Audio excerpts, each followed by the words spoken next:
Welcome to Love to Travel, your ultimate travel companion offering a vibrant blend of travel modes, destinations, and experiences. Join us today as we explore Disney's Magic Kingdom from the perspective of a mature traveler.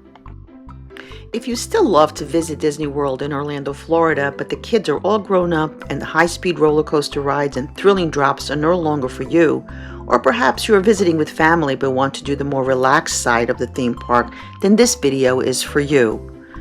Once parking your vehicle, a tram takes you to the transportation hub where you can choose a monorail or ferry boat to reach the main entrance. We chose the ferry boat to cross the Seven Seas Lagoon.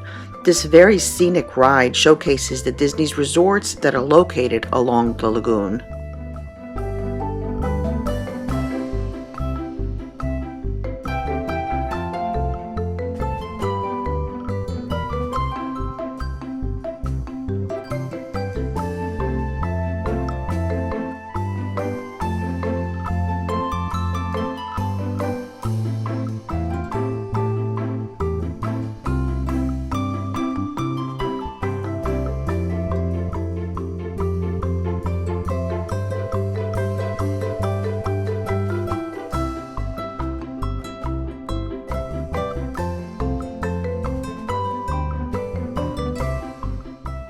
It is suggested that you travel to Disney World in off-peak times to avoid very large crowds and long lines. We traveled in May, and once arriving in the Magic Kingdom, we opted for the Lightning Lane Pass. Disney uses dynamic pricing for these passes, and during our travel time, they were an additional $29 per person. Well worth the extra time you would have spent waiting in lines. The pass allows you to make 3 reservations at a time, and once you have checked in for your first attraction, you can add another reservation to your pass. Use a map of the park to try and reserve rides and attractions in one direction to avoid a zigzag through the park. We head to Adventureland and board the Jungle Cruise, a perfect ride for those who want a classic Disney attraction. This replica tramp steamer is guided by the skipper, who delivers a humorous, fun-filled narration throughout the journey.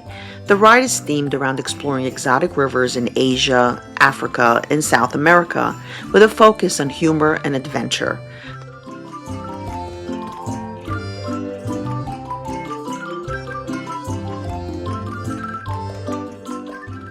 The Jungle Cruise attraction was inspired by Walt Disney's true-life adventure films and the classic movie The African Queen.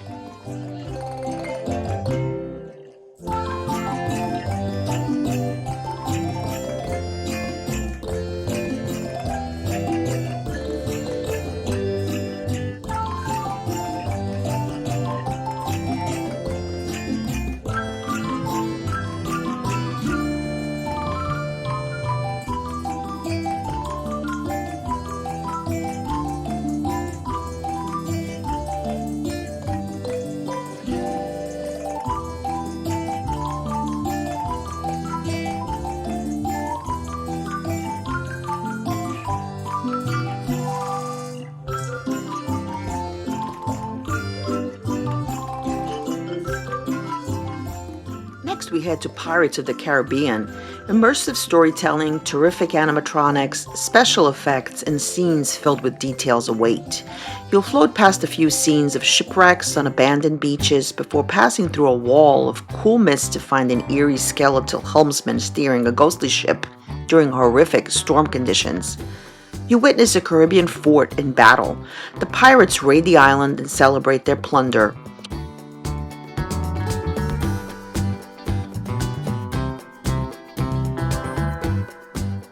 Pirates of the Caribbean was one of the last attractions whose development was overseen by Walt Disney himself.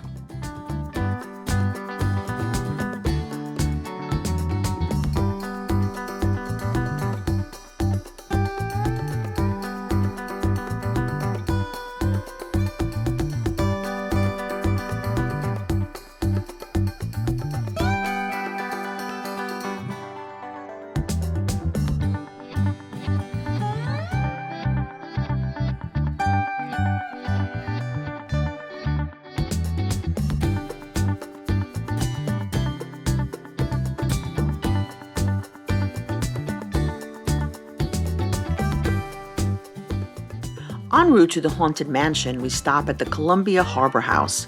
This quick service restaurant has all indoor seating. Serving seafood-based fare, we dined on shrimp, fish, and chips. We had a tasty lunch, and it was great to be able to sit and dine in air-conditioned space.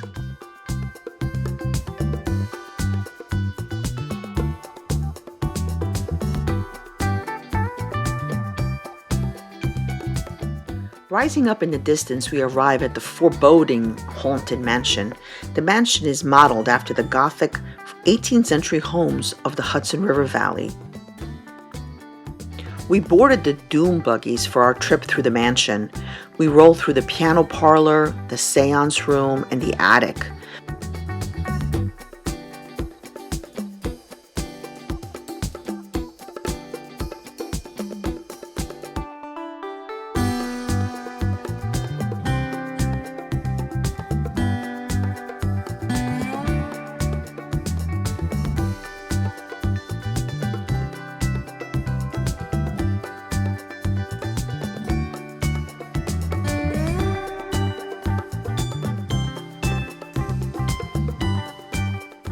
We observed the inhabitant ghosts fraternizing in the spooky ballroom.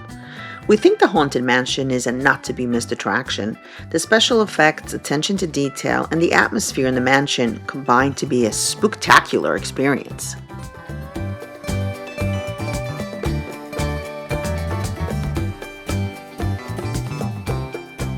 We continue on to Fantasyland and arrive at It's a Small World, another Disney classic and original to the park, opening in 1971. After settling into your boat, you enjoy a gentle 10-minute boat ride. The Seven Seas waterway travels through more than 40 countries and regions of our planet. Along the way, animatronic dolls dressed in traditional costumes dance and sing that song in their native language. The whimsical, colorful scenes that have so much going on that you can see something new each time you ride. If you want to step back in time to an era when entertainment was simpler, this attraction is a great choice.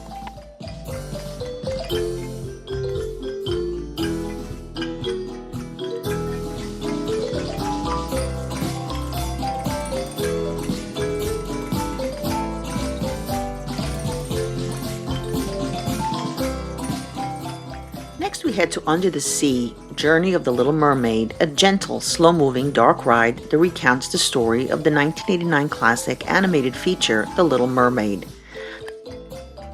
The line winds around the base of Prince Eric's castle, past a waterfall and tide pools containing pieces of ships lost to the sea. We head into the grotto and board a clamshell that passes beneath the waves to Ariel's grotto and King Triton's kingdom.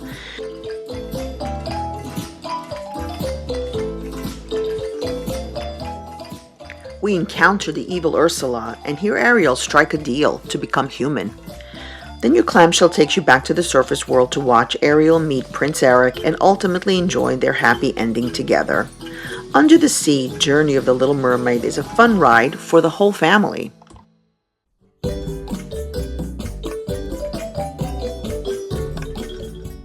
For those seeking a little more adventure, head to Seven Dwarfs Mine Train, a roller coaster ride based on the Disney's animated film Snow White and the Seven Dwarfs. It's a unique and immersive adventure, and it's one of the most popular rides in the Magic Kingdom.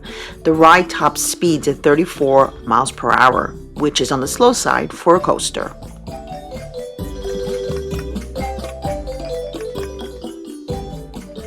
Arriving at Tomorrowland, we'd reach the Tomorrowland Speedway, an elaborate miniature raceway with gas-powered cars that let you zip along at an alarming 7 miles per hour.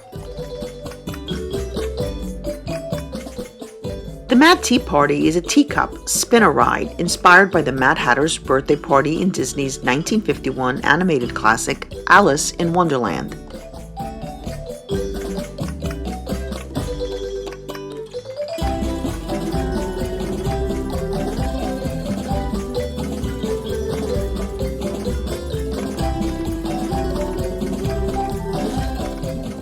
One of our favorite for the relaxed side of the Magic Kingdom is the Tomorrowland Transit Authority People Mover, a 10-minute ride taking you through a covered aerial tour of Tomorrowland. It's leisurely, relaxing, and a great way to take in everything around you without having to do more walking. Your tram car travels in and out of Tomorrowland's attractions while providing aerial views of others.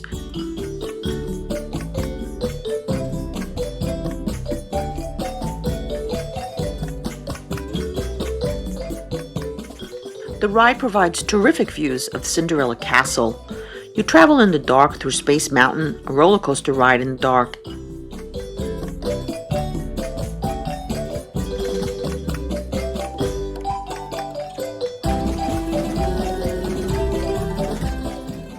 We get to observe the Speedway from another perspective.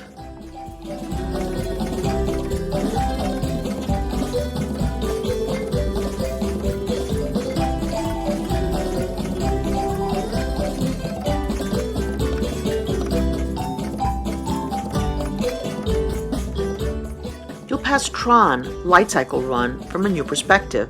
This high-speed coaster races through the grid on a glowing light cycle, leaning forward like you're on a futuristic motorcycle. This is the Magic Kingdom's newest thrill ride, and we did not opt to ride. If you have been on this ride, please share your experience in the comments below. Not to be missed is Buzz Lightyear's Space Ranger Spin. This attraction combines a carnival game and a third-generation Omnimover system. It is inspired by Disney Pixar's Toy Story franchise and contains several elements loosely based on the cartoon series Buzz Lightyear of Star Command. Astro Blasters and Space Ranger Spin are equal parts shooting gallery and dark ride. Visitors board an Omnimover space vehicle featuring 2 laser pistols and a joystick.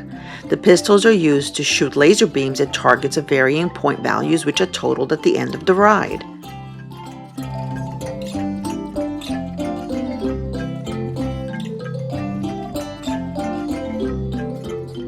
Check your schedule for the times of the daily parades down Main Street.